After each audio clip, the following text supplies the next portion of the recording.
Ce dont je vais vous parler aujourd'hui, ça émerge de mes recherches doctorales et de mes recherches postdoctorales jusqu'à plus ou moins aujourd'hui. Donc, je ne vais pas vraiment me lancer dans le projet sur lequel je bosse pour l'instant, parce que les résultats sont encore trop insignifiants pour valoir une présentation d'une heure. Alors, je vais commencer par vous donner quelques repères chronologiques et vous expliquer grosso modo la thématique générale. On va commencer à parler de l'architecture néopalatiale, qui est le point de départ de ma réflexion. Parler un tout petit peu des racines pré- et protopalatiales de cette architecture, parler du concept d'invention, puis on parlera de celui de minoïsation et du déclin de la fin de la période néopalatiale, donc le MR1B. Je vous donnerai les dates après. Et on terminera par quelques remarques. Alors, vous n'êtes pas obligé de vous esquinter à prendre note, vous pourrez avoir le PowerPoint à la fin, donc si vous voulez juste vous reposer, c'est bien aussi. Alors, la période dont on va parler maintenant, c'est celle-ci. Je vous ai donné la chronologie basse et la chronologie haute. Je ne vais pas vous expliquer la différence maintenant. Yann Driessen l'a probablement déjà fait, et s'il ne l'a pas fait, il le fera peut-être. Donc vous en entendrez parler très certainement. La différence entre les deux chronologies est basée sur les sources sur base desquelles elles ont été élaborées. Donc vous en entendrez parler plus tard. Grosso modo, et ça je suis sûr que vous l'avez déjà entendu, la période néopalatiale a été conçue dès l'origine par Arthur Evans comme étant l'âge d'or de la civilisation minoenne. Donc c'est vraiment l'époque où les artisanats, l'architecture, le commerce, etc. sont particulièrement florissants. Et c'est la manière dont Evans décrit cette période dans le palais de Minos. Il est vrai que c'est une époque où on a énormément de vestiges archéologiques et que dans l'île, les palais prennent leur expression architecturale la plus grandiloquente. On en a à Knossos, on en a à Malia, on en a à Phaistos et à d'autres endroits. En 1997, Yann Driessen et un collègue, Colin MacDonald, commencent à relativiser un peu cette image d'un âge d'or et établissent une distinction entre les deux parties du néopalatial, le MR1A et le MR1B, sur base de l'éruption volcanique de Santorin. Et leur thèse de base, c'est que l'éruption de Santorin est le vecteur d'un certain nombre de changements, un catalyseur de changements, notamment parce que, d'après eux, les élites palatiales tirent leur légitimité d'un certain nombre de phénomènes, dont un espèce de soutien divin. Et parce que les forces de la nature se déchaînent complètement à ce moment-là, ce serait associé à une perte de légitimité de ces élites palatiales. Leur second point, c'est que cette perte de légitimité entraîne ou encourage les élites locales à s'exprimer beaucoup plus, et que donc il y a un phénomène de décentralisation qui affecte le néopalatial à ce moment-là.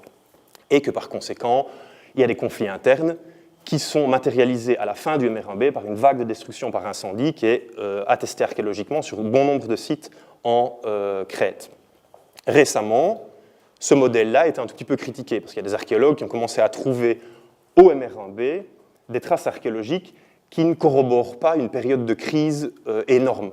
Donc des habitats au sein desquels on trouve beaucoup de céramique, ou qui donnent une impression, en tous les cas, de relatif équilibre. Alors, ce que je vais faire, moi, c'est essayer de vous donner un autre aperçu de ce qui a pu se passer à cette période-là. Et pour faire ça, on va commencer à parler de l'architecture. Et pourquoi l'architecture néopalatiale en particulier? Parce que 60% des vestiges architecturaux qu'on a en Crète sont des vestiges néopalatiaux. Le reste, vous avez les proportions là. Alors ça, vous en avez certainement déjà entendu parler. Une des caractéristiques de l'architecture néopalatiale, c'est qu'elle est très très variée. Donc on a des grands édifices de type palatiaux, on a des édifices ruraux et une architecture vernaculaire qui est plus modeste, avec une configuration architecturale qui est plus simple, et puis on a des bâtiments qu'on qualifie généralement de villas ou de grands habitats domestiques, qui présentent une organisation spatiale un tout petit peu plus élaborée, qui n'est pas sans rappeler les palais parfois. Évidemment, quand on parle d'architecture néopalatiale, et qu'on voit des plans, on ne se rend pas toujours compte à quelle réalité archéologique on est confronté. Ça peut aller du pire, comme des murs qui sont conservés sur à peine quelques centimètres et qui donnent juste une idée du tracé du bâtiment, à des bâtiments comme à Terra Santorin, à Crotiri, qui sont préservés parfois sur plusieurs étages et qui permettent la reconstitution du plan des étages. Donc il faut prendre ça en considération dans tout ce que je vais vous raconter par après. Pendant très très longtemps, la manière dont on a considéré l'architecture néopalatiale était basée sur une pyramide, en fait. Donc il y avait les palais au sommet, sur lesquels on a longtemps basé les réflexions sur la société minoenne, les villas par après, et l'architecture vernaculaire dont on ne parlait presque pas pendant tout un temps. Et ce que les gens faisaient la plupart du temps, c'est qu'ils regardaient la forme qu'avait un plan, la forme qu'avait un bâtiment, et sur base de ça, ils en déduisaient une fonction éventuelle. Courant des années 90, il y a beaucoup de critiques qui ont été formulées à l'encontre de ça, et qui ont dit que les typologies qu'on créait pour les différents types d'habitats, elles étaient beaucoup trop restrictives. Et qu'en fait, l'architecture néopalatiale se déclinait dans des formes qui étaient beaucoup plus variées que ça, et qu'on ne pouvait pas mettre dans des petites cases. Yann a aussi insisté sur le fait que c'est à ce moment-là, au néopalatial, qu'il y a un langage commun qu'on retrouve à l'échelle de toute l'île. Donc il commence à construire les bâtiments tous un peu de la même manière, en utilisant les mêmes techniques et les mêmes types de pièces. Donc on voit apparaître les baies à portes multiples, on voit apparaître la maçonnerie en pierre de taille, on voit apparaître les pieds droits de porte en pierre, on voit apparaître les bains lustraux. Et tout ça se mixe avec des formes architecturales qui existaient déjà et qui sont mobilisées dans l'architecture néopalatiale. Extrême fin des années 90, années 2000, etc., il y a des gens qui commencent à s'intéresser à autre chose. Ils se disent, c'est bien joli d'étudier la forme et la fonction, mais pourquoi est-ce qu'on n'essaierait pas de comprendre la logique qui sous-tend tout ça? Est-ce qu'il y a une logique organisationnelle qui fait que les gens positionnent les pièces de telle ou telle façon dans leur bâtiment? Est-ce que cette logique se retrouve dans tous les types d'architecture qu'on a au néopalatial? Et donc, ils essaient non plus de s'intéresser à la forme et la fonction, plus uniquement en tout cas, ils commencent à s'intéresser à la structure architecturale, ce qu'on appelle la configuration. Et là, c'est là que je suis rentré en jeu, moi, c'est à ce moment-là, et que j'ai utilisé une méthode qui permet en fait de transformer un plan schématique, un plan normal, comme vous en voyez dans tous vos bouquins, en un certain nombre de données qu'on peut analyser de manière qualitative et de manière quantitative. Je ne vais pas rentrer dans les détails, parce que sinon ça nous prendrait trop de temps, mais le but de ça, c'est de transformer des plans qui sont très différents les uns des autres en un ensemble de données qu'on peut comparer. Qu'on compare un palais avec une ferme, c'est possible pour peu qu'on ait les données chiffrées et les graphes de ce type-ci. Et donc le but est d'essayer de comprendre justement cette structure. Est-ce qu'il y a une logique sous-jacente dans la manière dont les gens organisent leurs bâtiments? Et idéalement, essayer de créer un lien entre cette configuration spatiale et éventuellement l'organisation sociale. Parce qu'on sait, et ça c'est un espèce de leitmotiv qui revient souvent dans les études architecturales, c'est que de manière générale, la société crée l'espace qui contribue à recréer la société. Donc il y a une espèce de mouvement circulaire entre espace et société comme ça. Et donc, qu'est-ce qu'on essaie de comprendre sur le groupe social? On essaie de comprendre le type de groupe social qui habite dans les bâtiments ou qui utilise les bâtiments, les interactions qui peuvent exister entre leurs membres, la séparation des usagers d'un bâtiment en fonction des différentes activités qu'ils ont, et la répartition spatiale des activités au sein du bâti. Appliquer cette méthode à l'architecture néopalatiale, ça m'a permis de mettre en exergue un certain nombre d'éléments. Je vais les passer en revue très très vite, parce que c'est à la conclusion que je veux aller pour continuer le reste de l'exposé. Donc grosso modo, c'est une période où les Minoens, quand ils construisent des bâtiments, ils prêtent une attention toute particulière à démarquer l'intérieur de l'extérieur. Donc avant, on avait accès beaucoup plus facilement aux bâtiments, les pièces s'ouvraient directement sur l'extérieur, etc.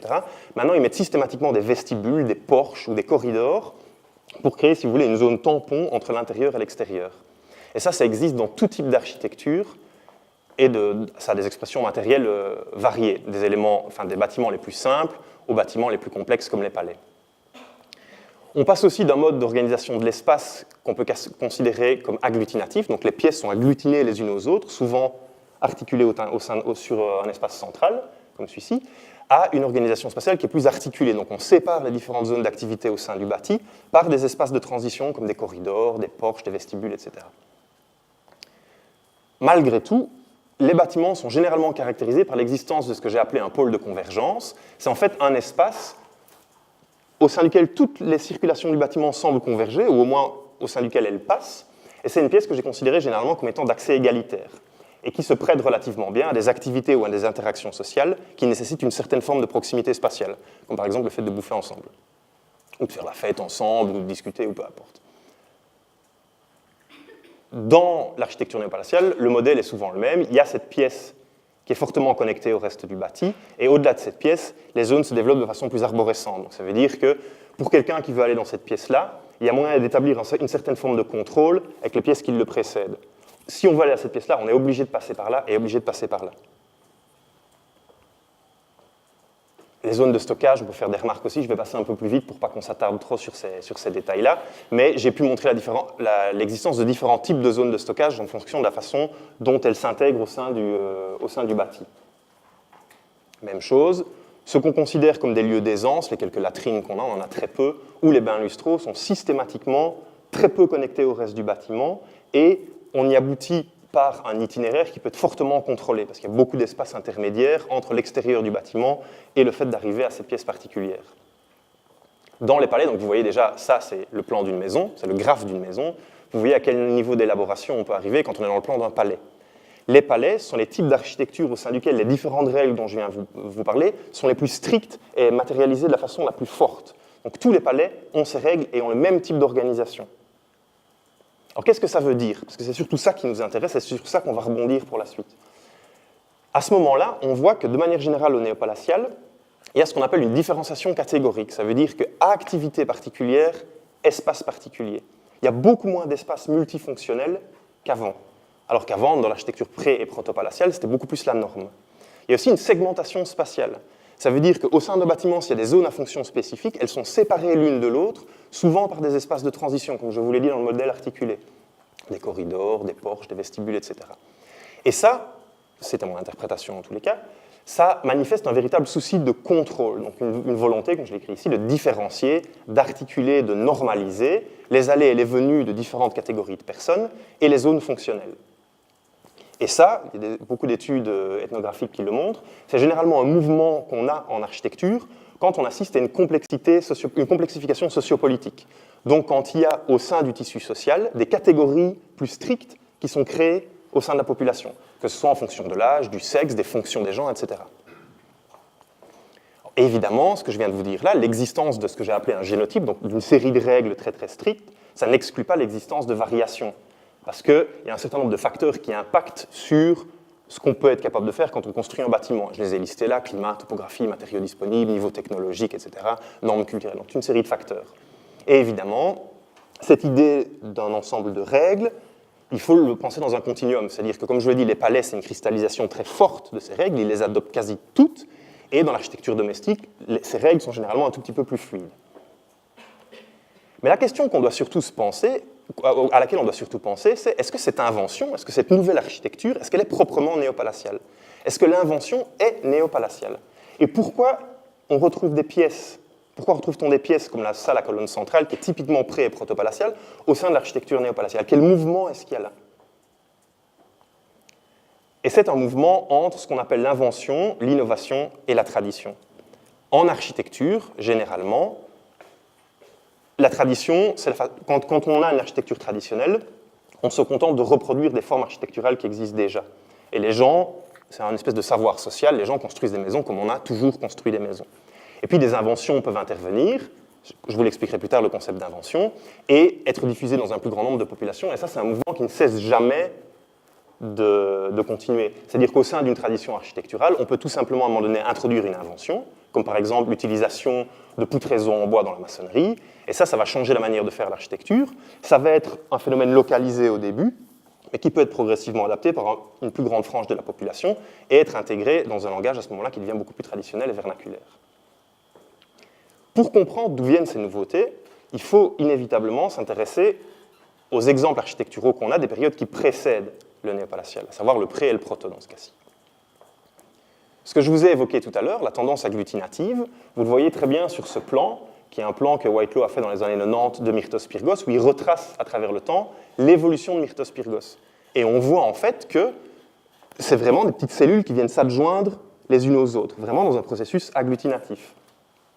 Et au sein de ce site de Myrtos Pyrgos, phréniocoryphie, pardon, autant les éléments sont entassés les uns sur les autres, ils prennent soin de maintenir au sein du tissu architectural de grands espaces communautaires. Donc il n'y a pas vraiment d'espace communautaire au sein des bâtiments, mais ils maintiennent des cours dans ces espaces. Et ça, c'est très typique de cette période. Et les bâtiments de Myrtos Phréniocoryphie, c'est des bâtiments de cet acabit ici. Donc des petits bâtiments, les pièces sont collées les unes aux autres, etc. Et il n'y a pas une élaboration des modèles de circulation qui est très très grande. Les pièces se suivent en enfilade, si vous voulez. Il n'y a pas d'espèce de schéma de circulation qui permettent de trouver des alternatives au sein du bâti. Par contre, à la même période, il y a un certain nombre de bâtiments qui commencent à utiliser un registre architectural qui rappelle, ou qui précède en quelque sorte, celui qu'on va trouver au néopalatial. Notamment, aussi bien à Camésie qu'à Iafotia, on voit apparaître des cours centrales, ou en tout cas des espaces dégagés, qui ne sont pas couverts, au sein du bâti, qui semblent être le centre névralgique du bâtiment, comme un pôle de convergence en fait. Donc tout le bâtiment semble centré sur ces espaces, ils correspondent à la définition que je vous ai donnée précédemment du pôle de convergence. Donc on l'a à Camésie, on l'a à Iafotia, Ce qui est assez marrant, en fait, c'est que c'est souvent, les archéologues qui ont trouvé sur ces sites-là, et en particulier sur les zones funéraires qui y sont associées, ont émis l'hypothèse qu'en fait, les populations qui seraient responsables pour la construction de ces bâtiments ne seraient peut-être pas minoennes. Elles pourraient venir des Cyclades ou d'ailleurs. Donc on peut déjà commencer à se poser la question de savoir si des nouveautés architecturales qui ont eu lieu au pré et au proto ne sont pas en partie influencées par des contacts que la Crète avait avec l'extérieur et qui étaient déjà très, très abondants à cette période-ci. Cette période pré-palatiale finale, je vous montrerai les dates après, le tout début du proto-palatial en tout cas, c'est, d'après ce que Todd Whitelaw a récemment montré, le véritable essor de l'urbanisation en Crète. C'est vraiment le moment où les centres urbains commencent à acquérir une importance véritablement grande. Et vous voyez, il a repris ici, du Minoen ancien 1A au Minoen moyen 1B et 2, l'évolution des 3 plus grands sites palatiaux. Donc vous voyez que c'est vraiment un mouvement exponentiel à ce moment-là. On se situe grosso modo ici, à la transition en tous les cas entre la fin du protopalatial et la période, entre la fin du prépalatial et la période protopalatiale. L'exemple parmi les exemples de ce premier urbanisme minoen, c'est Malia, parce que c'est à Malia qu'on, jusqu'à maintenant, on a les vestiges minoen moyen 2 les plus étoffés. Donc on a vraiment le tissu urbain, on a de nombreux bâtiments, on voit pas très bien, il est très difficile de trouver des bons plans de Malia. Mais on a des ensembles architecturaux qui sont très, très élaborés. Et on voit aussi des bâtiments qui ont une configuration architecturale qui fait fort penser à celle des palais. Je ne vais pas vous détailler à nouveau, mais on retrouve une organisation de l'espace qui est vraiment évocatrice de ce qu'on retrouve beaucoup plus tard dans les palais. Et plus que ça, les pièces qu'on considérait alors comme des innovations néopalatiales, on se rend compte qu'elles avaient des prototypes protopalatiaux. Donc on voit qu'il y a des pièces en soubassement comme celle-ci, qui est celle-là, qui pourrait être un prototype de bain lustral, d'ailleurs c'est fort probablement le cas. Des pièces ici en enfilade séparées par des colonnes et des baies à portes multiples qui pourraient être des proto-salminoènes, une maçonnerie en pierre de taille qui commence à être utilisée de façon très très forte, et l'utilisation de poutres en bois. Même chose au sein de la crypte hypostyle, on a cette enfilade de 3 pièces avec colonnes et baies à portes multiples qui rappellent la salle minoenne. Plus fort encore, c'est le moment en Crète minoenne où on voit apparaître les premières maquettes architecturales. Et, comme Scoop, qui a étudié cette maquette en particulier, l'a dit, c'est véritablement la matérialisation d'un concept architectural, cette maquette. Parce que si vous regardez le plan, ce n'est pas simplement joli de l'extérieur, ils se sont donné de la peine pour recréer au sein de la maquette des enchaînements de pièces qui pourraient être représentatifs de concepts architecturaux. Henry Glassy, qui est un Anglais qui a travaillé sur l'architecture vernaculaire en Grande-Bretagne, émet l'hypothèse que plus il y a de détails dans un plan ou dans une maquette, plus ça matérialise généralement une distance entre les gens qui exécutent le projet et les gens qui le commandent. Comme s'il y avait, à la jonction entre ces deux tâches, des artisans spécialisés qui commençaient à penser l'architecture. Et c'est là qu'on va arriver au concept d'invention. Je vais vous reparler un petit peu de Maya au Minoen moyen 2 pour vous détailler un petit peu ce qu'il en est des artisans. Mais d'abord, un tout petit peu de théorie. On considère généralement que l'invention, c'est un processus local. Donc ça implique un nombre limité d'agents à un endroit relativement circonscrit. C'est un phénomène qui est plutôt de nature cognitive. Donc on développe un savoir-faire technique en réfléchissant sur une série de problèmes. Ça implique du savoir-faire, de l'expertise technique et des habiletés cognitives. L'innovation, c'est plus, en fait, si vous voulez, la diffusion d'une invention dans une population plus vaste. Donc c'est un processus qui est plus global, ça implique un nombre élevé d'agents, donc il y a un plus grand nombre de personnes qui va se faire contaminer. Pensez à un foyer de maladie, pensez au foyer d'Ebola qui a commencé dans un pays et qui commence à se répandre partout. L'innovation, c'est un peu comme ça. D'ailleurs, il y a beaucoup de théories qu'on utilise pour étudier les innovations qui sont basées sur la diffusion de maladies, etc. C'est un phénomène de nature plus historique et qui se base sur les contextes de production, les vecteurs de diffusion et du rôle de la tradition. Parce qu'évidemment, quand on vous amène quelque chose de nouveau alors que vous avez toujours construit vos maisons d'une façon X et qu'on vous dit oh, peut-être bien que le construire de façon Y c'est bien, il y a des mouvements de friction et de résistance évidemment qui s'opèrent. Et ça, c'est la différence qu'on peut faire entre l'architecture et le bâtiment. Je ne vais pas vraiment m'attarder là-dessus. Ce qui est sûr, c'est que c'est à cette époque protopalatiale qu'on voit apparaître une kyrielle d'inventions. Il n'y a pas que l'architecture qui est concernée.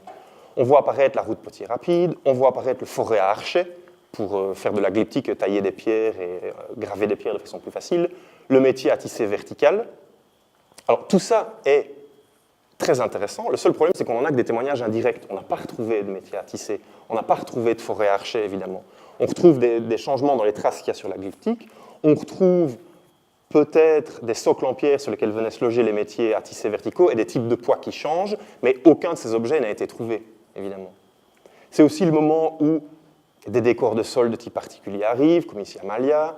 Un décor en stuc peint, par exemple ici à Phaistos, c'est aussi l'apparition de l'écriture, du linéaire A, et toute une série de pratiques administratives qui en découlent. Donc on voit que c'est vraiment une période qui est très très féconde en matière d'invention et d'innovation.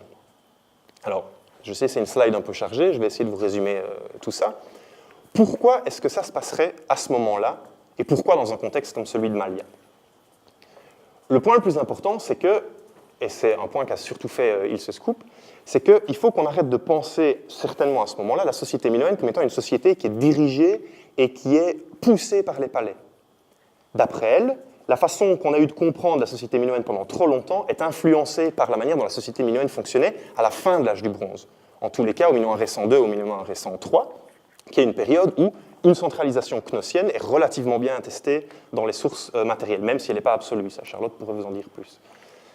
Ce qui est sûr, c'est qu'on commence à retrouver, donc elle étudie les grands ensembles architecturaux de Malia, et elle se rend compte que dans tous ces grands ensembles architecturaux, le quartier Mu, la Villa Alpha, les magasins des Seines, etc., elle retrouve le même type d'assemblage matériel, donc les mêmes types d'objets, etc., qui laisse à penser que les activités et que les pratiques que développaient les gens, que ce soit des pratiques rituelles, artisanales, idéologiques, administratives, étaient plus ou moins les mêmes dans ces différents bâtiments.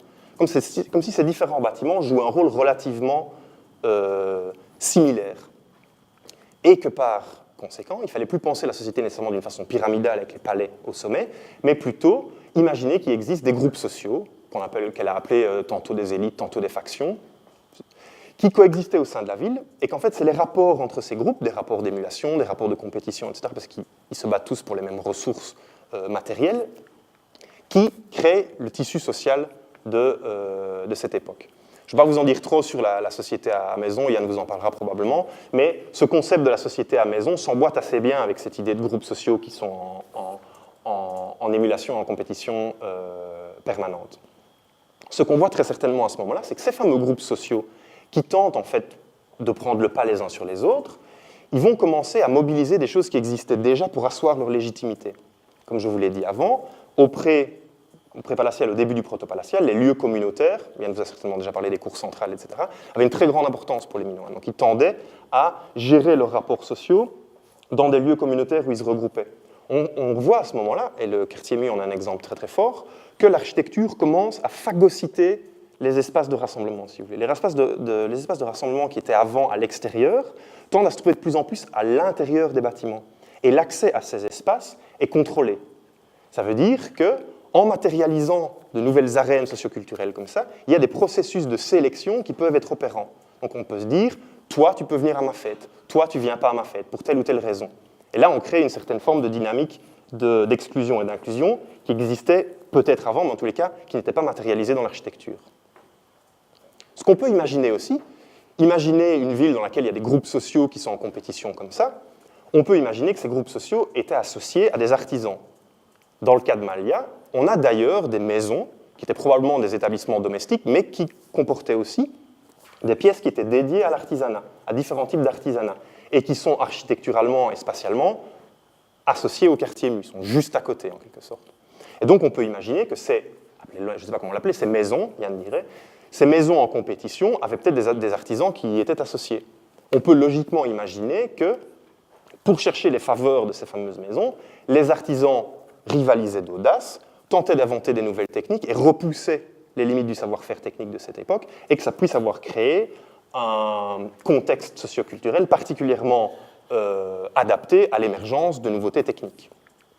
C'est ce concept-là en fait, que je vais essayer d'étudier dans le projet que je fais maintenant. C'est de voir le rapport qu'il y a entre l'urbanisation, qui est simplement le fait de mettre plein de personnes au même endroit, et l'émergence progressive d'invention et d'innovation. Essayer de comprendre le rôle qu'a pu avoir l'urbanisation dans ce phénomène-là.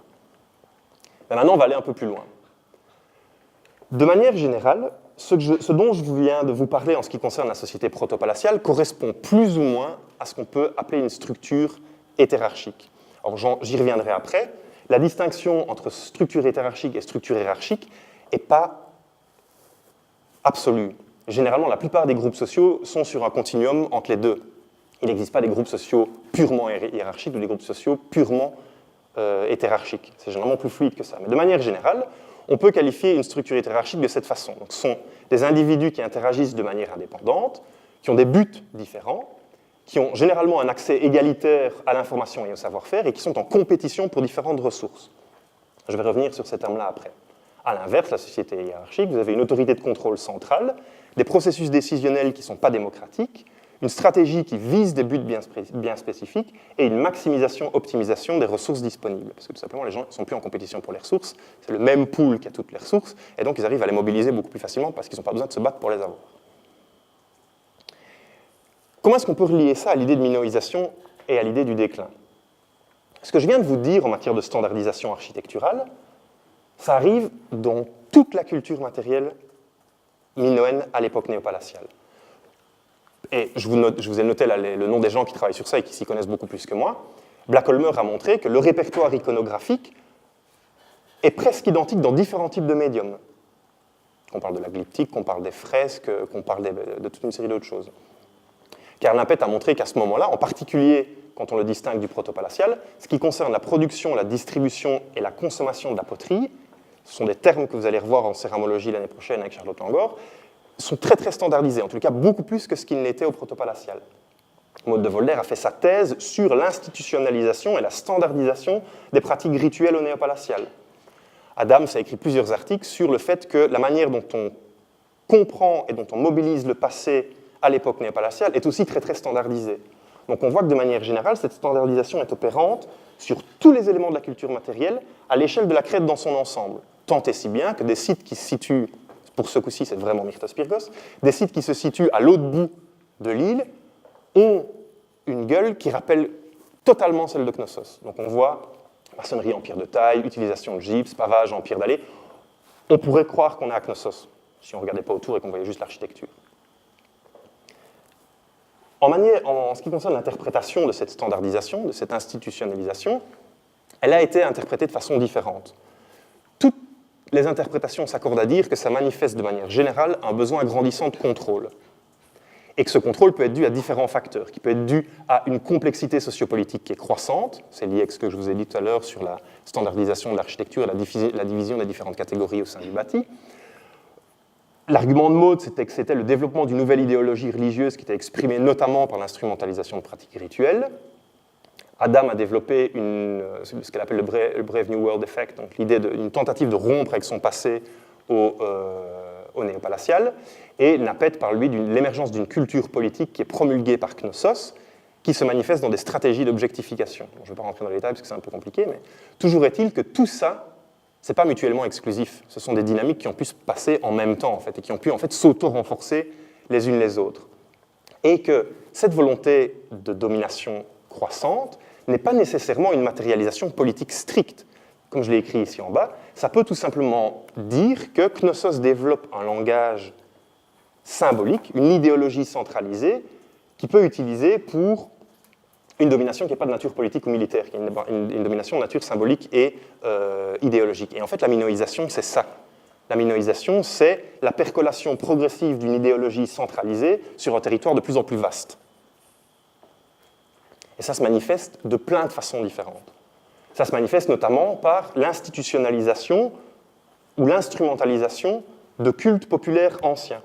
Donc Yann vous l'a probablement déjà certainement évoqué.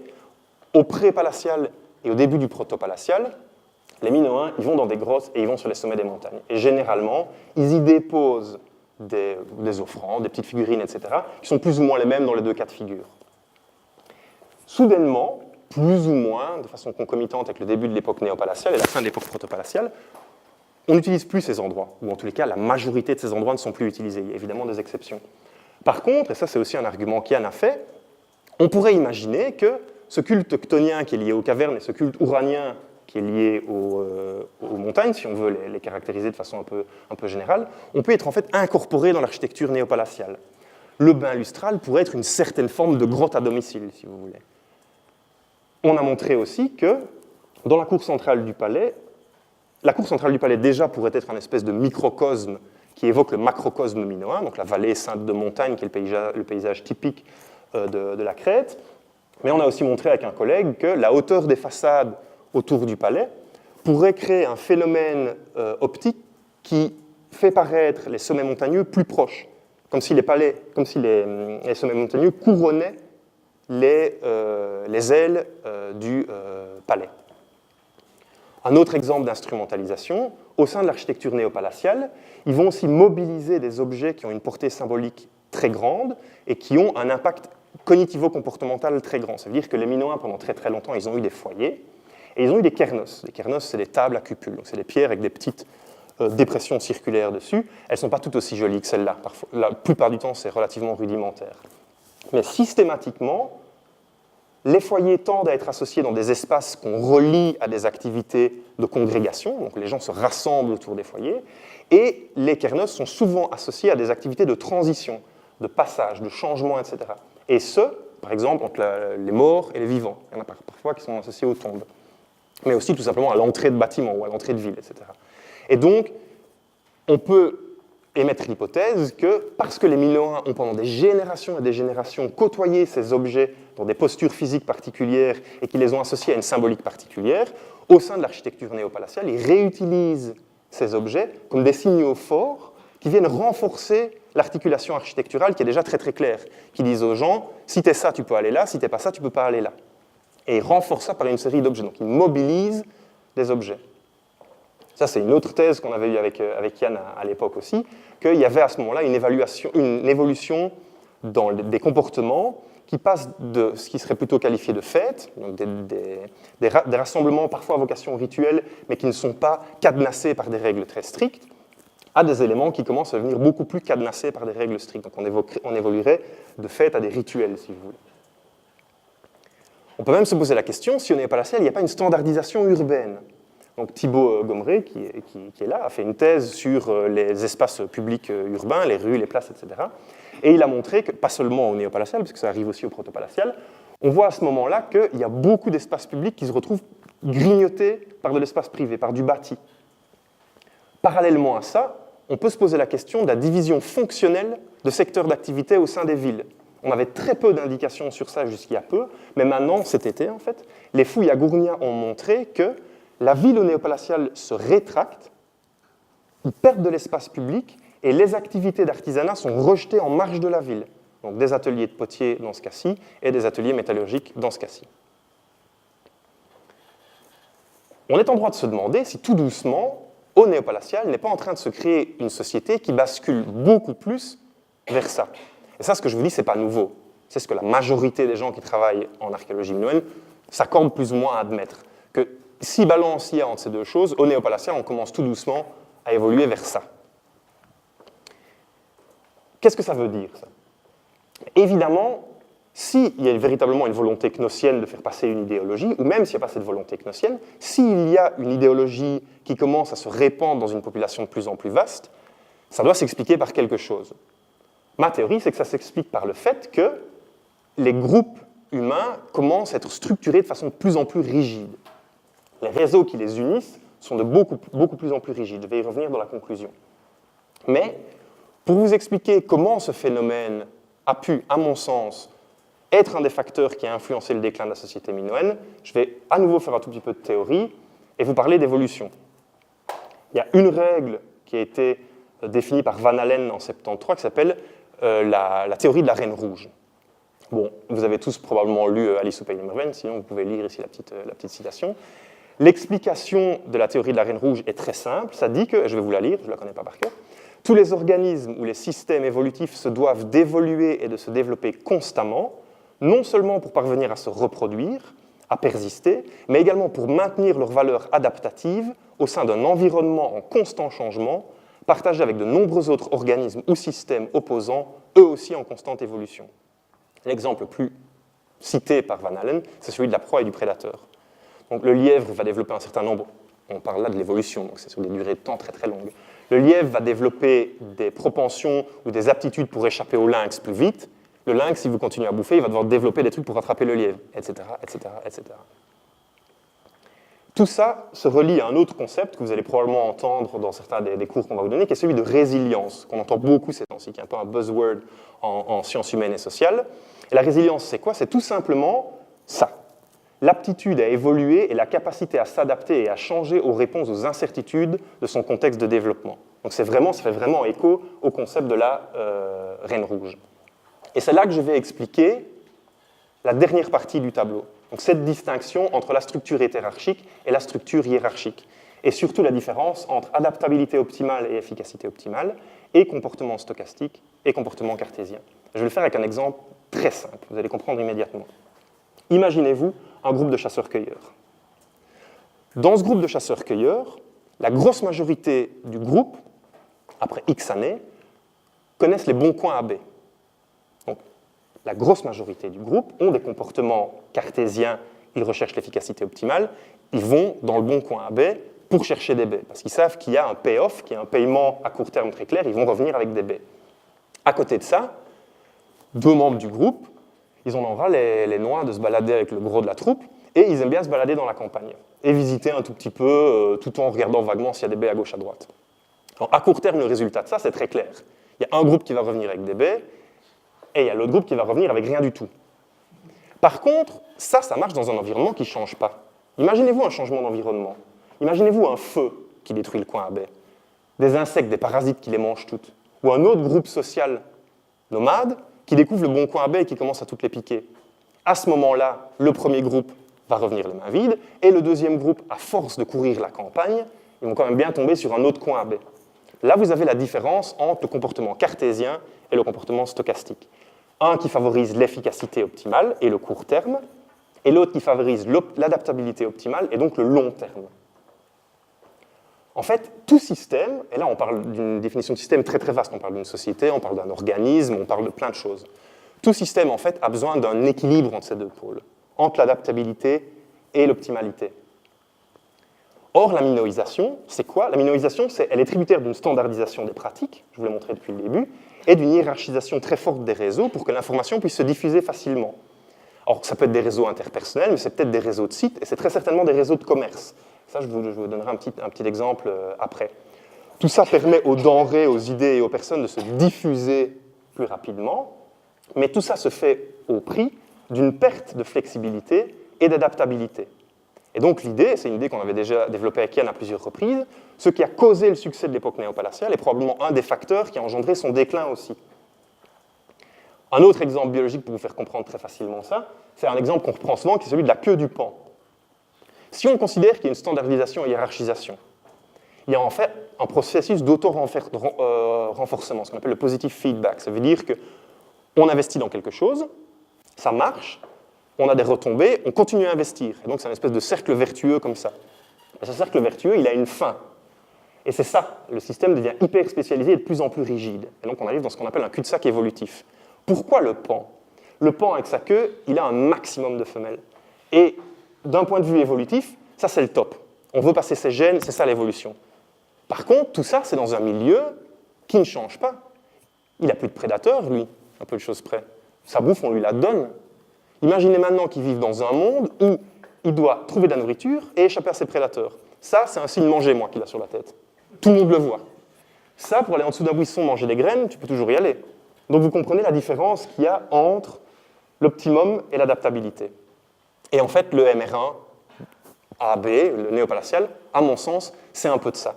Tout d'un coup, il y a une société qui va se retrouver confrontée à des changements contextuels énormes, notamment liés à l'éruption de Santorin, et aussi à l'arrivée progressive des Mycéniens. Alors là, j'ai mis volontairement des images où on voit les Mycéniens bien guerriers, mais voilà, Charlotte vous en parlera plus longuement que moi, mais il ne faut pas penser l'arrivée des Mycéniens en termes d'invasion. C'est un facteur parmi d'autres qui vient rendre le contexte changeant. Et on sait que cette éruption a notamment affecté les réseaux de commerce et d'échange. Ça a été prouvé par des analyses basées sur la théorie des réseaux par Nappet et ses collègues physiciens. Alors, pour terminer, tout ce que je viens de vous dire doit être relativisé. D'abord parce que cette standardisation, elle n'est pas absolue. On a beaucoup d'exemples de tentatives d'importer un modèle centralisé qui foire complètement. À Palais Castro, ici, la salle minoenne, qui est peut-être l'exemple architectural par excellence de cette standardisation, elle est adoptée au sein d'un bâtiment à Palais Castro qui a une durée de vie très très courte. Soudainement, ce bâtiment est détruit et la zone n'est plus jamais réoccupée, comme s'il y avait une damnatio memoriae sur l'utilisation de cette forme architecturale particulière. Autre chose, on a l'habitude, dans la hiérarchie de sites en Crète, que les grands sites palatiaux soient souvent liés à un petit site frère, si vous voulez. Donc Knossos à Arcanès, Phaistos à Ayatriada. Mais quid d'un site frère qui présenterait l'existence d'un palais? Donc là, on a Malia, qui a un palais, qui a les sites palatiaux principaux, et puis le site qu'on fouille avec l'équipe de Jan Driessen et tous les gens qui sont ici, à Sissi, a peut-être révélé ce qui va être un palais. Mais là, on parle d'une distance entre les deux sites qui est minime, c'est quelques kilomètres. Donc comment est-ce qu'on peut commencer à défendre l'idée d'un modèle purement hiérarchique quand on a des irrégularités comme ça? Mais ça c'est là ma conclusion, ça vous montre juste que quand vous vous lancez dans une interprétation en archéologie, vous devez mobiliser toutes les ressources que vous avez pour essayer de construire votre argumentation. C'est ce que j'ai essayé de faire en vous parlant pas seulement d'architecture, mais en faisant appel à d'autres éléments. Il faut intégrer sa réflexion dans une perspective diachronique, c'est-à-dire qu'il faut réfléchir sur le long terme en termes de processus, et pas figer quelque chose et essayer de le comprendre comme si c'était désincarné et coupé de la suite d'événements qui ont mené ou qui vont suivre. Replacer ces éléments autant que possible dans leur contexte général. Et ça, en fait, c'est ce que fait l'équipe de Yann ici. On a tous nos spécialités. Et ce qu'on fait, c'est ça, c'est mobiliser des approches différentes, les intégrer dans une réflexion plus générale sur le contexte dans lequel elles ont eu lieu, et essayer de proposer une interprétation à terme. Évidemment, le sine qua non absolu, c'est ça. C'est que la qualité des interprétations que vous allez pouvoir faire est intrinsèquement liée à la qualité des données archéologiques que vous allez extraire. Donc le premier boulot, c'est ça, d'abord. C'est extraire des données archéologiques qui sont valables, parce que c'est là-dessus que vous allez construire tout ce qui va suivre derrière.